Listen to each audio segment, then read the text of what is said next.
స్తుతిపాట యేసు, ఇహపరలోకాలు అనడానికి కారణం యేసు. పరలోకంలోని ఆనందం యేసును సేవించడమే, పరలోకంలో ఉన్న బలం కూడా యేసే. హల్లెలూయా. యేసు లేని, యేసు రాని, యేసు ఉండని క్రైస్తవ్యం లేదు. ఇప్పుడు చెప్పండి, క్రిస్మస్ చేసుకోవాలా వద్దా? ధైర్యంగా చెప్పండి, చేసుకోవాలి. Don't worry on that. 25 కాదా అన్నది వేరే ప్రశ్న, కానీ క్రిస్మస్ చేసుకోవాలా వద్దా? చేసుకోవాలా వద్దా? హల్లెలూయా. సర్వోత్కృష్టమైన పరలోక మహిమకు కేంద్రం యేసు. అయితే ప్రజలకు కొన్ని ఫిర్యాదులు ఉన్నాయి యేసు పట్ల. ఆ ప్రజలకు ఉన్నటువంటి ఫిర్యాదులు, లేకపోతే ప్రజలకు ఉన్నటువంటి క్వశ్చన్స్, ప్రజలకు ఉన్నటువంటి ఆలోచనలకు సమాధానంగా యేసు ప్రభు చెప్పే మాటలు నేను మీకు గుర్తు చేస్తాను ఈరోజు. I will not take more time today, crisp, but I want you to pay attention. Okay? దేవుడు మనిషి కావటం ఏంటి అంటారు, కానీ ఆయన దైవ మానవుడయ్యాడు. మనిషి దేవుడే అని కొంతమంది ప్రజలు ఫిర్యాదు చేస్తారు. దేవుడే మనిషిలా మనందరిద్దరికి చేరాడు అని బైబిల్ చెప్తా ఉంది. దేవుడు లేడు అని ఫిర్యాదు చేసేవాళ్ళు కొందరుంటే, తను లేనిదే లేదు అన్న మాటకు కూడా విలువ లేదు అని చెప్తాడు యేసుప్రభు. ఆయన వంశావళిని ప్రశ్నించారు కొందరు. పాపుల వంశంలో పుట్టడం ఏంటి అన్నారు. తను మెల్కీసెదెకు క్రమము చొప్పున వచ్చిన వాడని, వంశావళిలో అంటే తన వంశావళిలో ఉన్నవారు కూడా తనను బట్టి ప్రసిద్ధులయ్యారు అని చెప్తాడు యేసుప్రభు. చౌరస్తాలో నగ్నంగా మనుషుల చేత ఈడవబడటాన్ని తప్పుపడతారు కొంతమంది. ఏంటండి మీ దేవుడు బట్టలు లేకుండా ఈడ్చుకుని వెళ్తూ ఉంటే ఆయన దేవుడు ఎలా అంటాడు? స్వకీయ దురాశల చేత ఈడవబడి పాపం చేసే వాళ్ళ కోసం నేను అలా కొనిపోబడ్డాను అంటాడు యేసుప్రభు. దేవుడైతే రక్షించుకో అని ఎగతాళి చేశాడు ఆయన శిలువ ముందు నిలబడి. సర్వశక్తిమంతుడిగా ఉన్నా కానీ నీ పాపం కోసం నన్ను అలా ఎక్కిరించినా కానీ పర్వాలేదు అంటాడు యేసుప్రభు. యూదుల కోసం మాత్రమే వచ్చాడు అంటారు కొందరు, కానీ ఆయన అంటాడు లోక పాపంలో మోసుకుని పోయి గొర్రెపిల్లను నేను అంటాడు. రాజకీయంగా రక్షకుడిని చూద్దాం అనుకున్నారు కొంతమంది. ఆయన అంటాడు మనుషుల మనసులలో నా రాజ్యాన్ని స్థాపిస్తాను అంటాడు. దేవుడు చావటం ఏంటి అంటారు కొంతమంది. నేను పుట్టిందే మరణించడానికి అంటాడు యేసుప్రభు. హల్లెలూయా. ఎంతమంది మీలో చావు అంటే ఇష్టం? ఆయన అనాదికాల సంకల్పం ఏమిటంటే నేను చనిపోవటం కోసమే అంటాడు యేసుప్రభు. అబ్రహాము పిల్లలం మేము అనుకునే వారికి అబ్రహాము కంటే ముందున్నవాడును అంటాడు. తండ్రిని చూడాలి అని దేవుణ్ణి అడిగితే, యేసుప్రభుని అడిగితే నన్ను చూస్తే తండ్రిని చూసినట్లే అంటాడు. రోజువారీ ఇబ్బందుల్లో సంరక్షణ లేదు అని ఎదురు చూసేవారికి నేనే మీ మంచి కాపరిని అంటాడు. ప్రతి ఏడు యాజకులపై ఆధారపడి, బలులు రక్తం పైన ఆధారపడి ఉండే వాళ్ళకి ఒకే ఒకసారి తను తాను బలిగా అర్పించుకొని పరమ ప్రధాన యాజకుడు అయ్యాడు మన ప్రభు.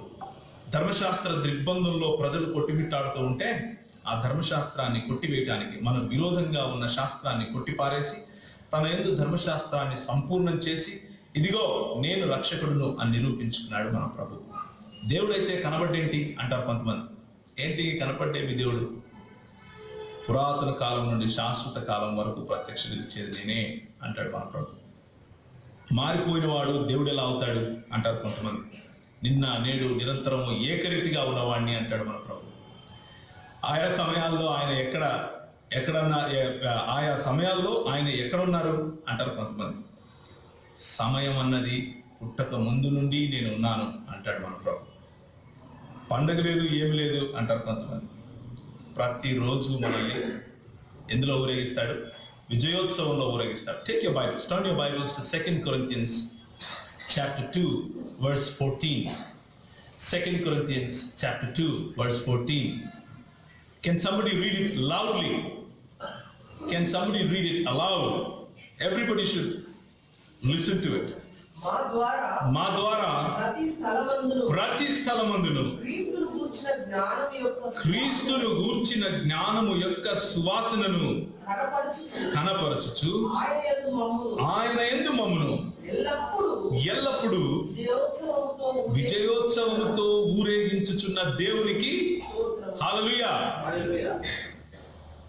ఊరేగిస్తూ ఉంటాడు. పండగ పండగ అనేది చాలా చిన్న మాట అండి. తిన్నాల ఇది యాక్చువల్ గా మన జీవితం ఏంటంటే ఊరేగింపు, తిన్నాలన్నమాట. అంటే జస్ట్ ఇమాజిన్, జీవన్ కు పెళ్ళైనప్పుడు జీవను అనీషా నడుస్తూ ఉంటే వెనక ఈ విధంగా అందులో అదేసారో గుర్తుందా? మనం ఆ చర్చికి వెళ్ళాం. That is Christian life. ఒకరోజు పండగ చేసుకోవడం కంటే దౌర్భాగ్యమైన జీవితం కూడా లేదు. ప్రతిరోజు పండగ చేసుకోవాలి. Our life is full of Christmas days as long as we live. Christmas చేసుకోవాలా వద్దా? ఇప్పుడు చెప్పండి, చేసుకోవాలా వద్దా? ఎప్పుడు చేసుకోవాలి? Every day. హల్లెలూయా. ప్రతిరోజు విజయోత్సవంలో ఊరేగించుతున్న దేవునికి స్తోత్రం. ఎప్పుడు చేసుకోవాలి క్రిస్మస్? ప్రతిరోజు చేసుకోవాలి Christmas. Every day is a procession of victory. Vijayotsav, the procession of victory that Jesus takes us. Jesus carries us because he is the victor. ఆయనే విజయమును సాధించిన వాడు. ఇప్పుడు పిల్లలు వినాలి, క్రిస్మస్ లో జరిగే చాలా విషయాలు బైబిల్లో చెప్పలేదు, మనందరికీ తెలిసిన విషయాలు.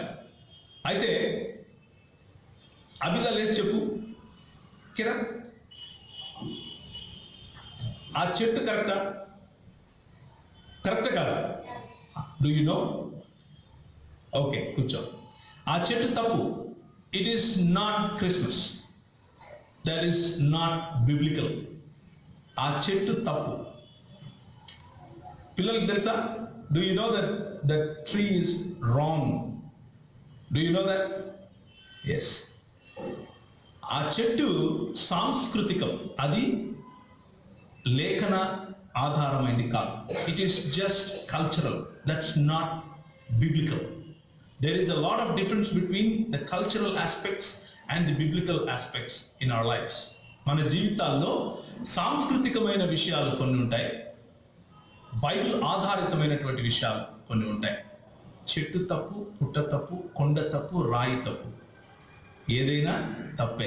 క్రీస్తు మాత్రమే నిజం. హల్లెలూయా. లేఖనం మాత్రమే నిజం. హల్లెలూయా. ఇంకా క్రిస్మస్ లో ఇంకా ఏమేమి ఉంటాయి?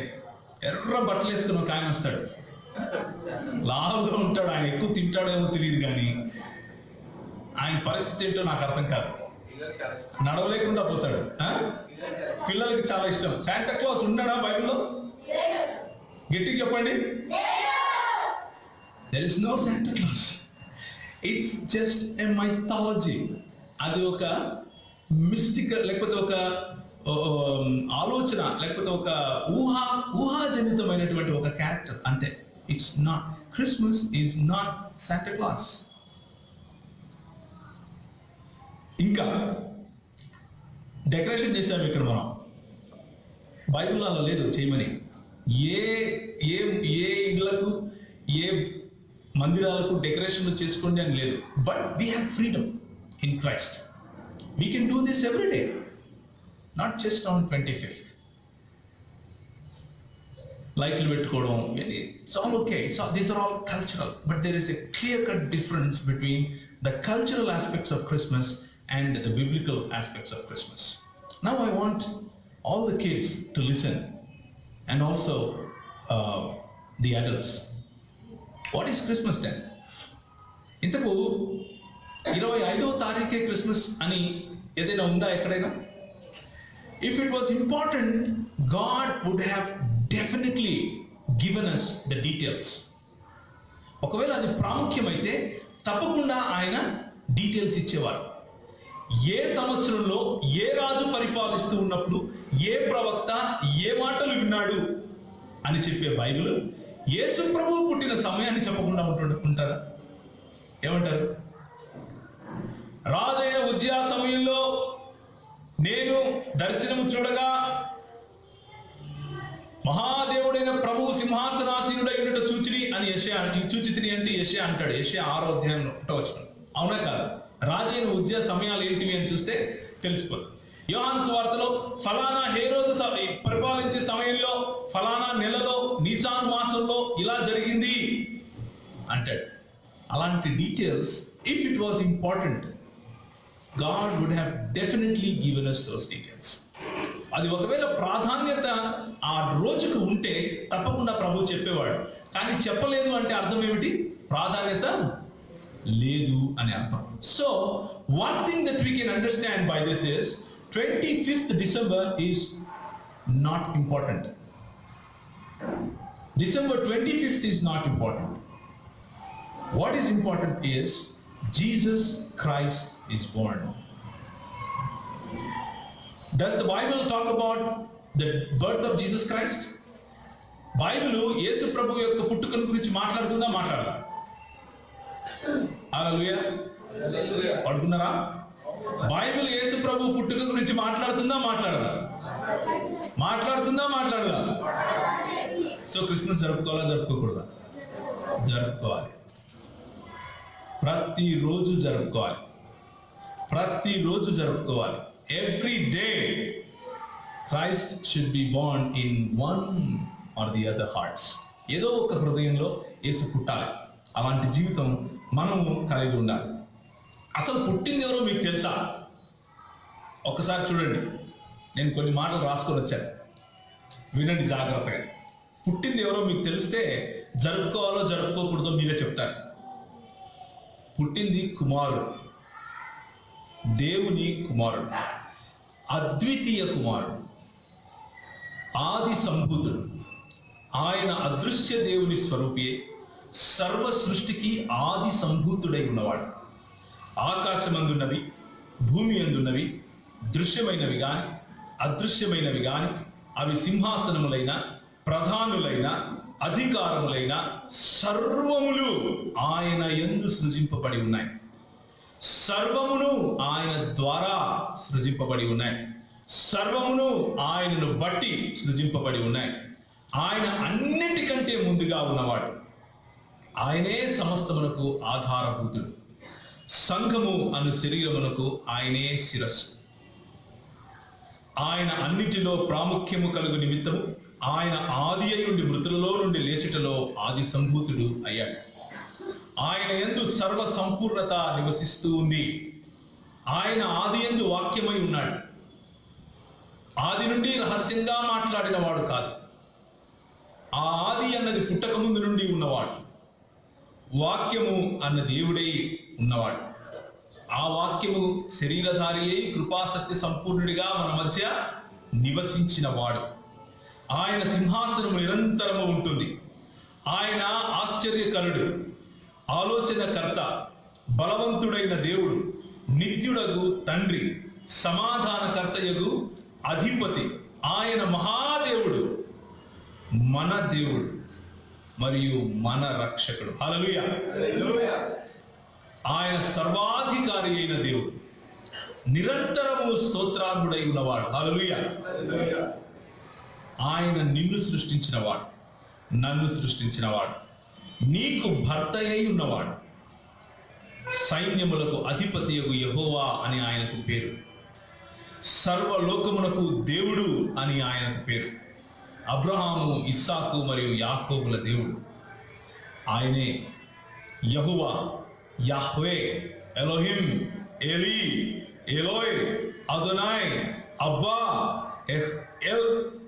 ఎల్ ఎఖాద్, ఎల్ హనే, ఎమాన్, ఎల్ ఎమేద్, ఎల్ సాదిక్, ఎల్ షద్దాయ్, ఎల్ ఓలాం, ఎల్ ఎరోయి, ఎల్ అషరూన్, ఎల్ గిబోర్, ఎల్ హగదోల్ వంటి ఎన్నో పేర్లు ఉన్నాయి.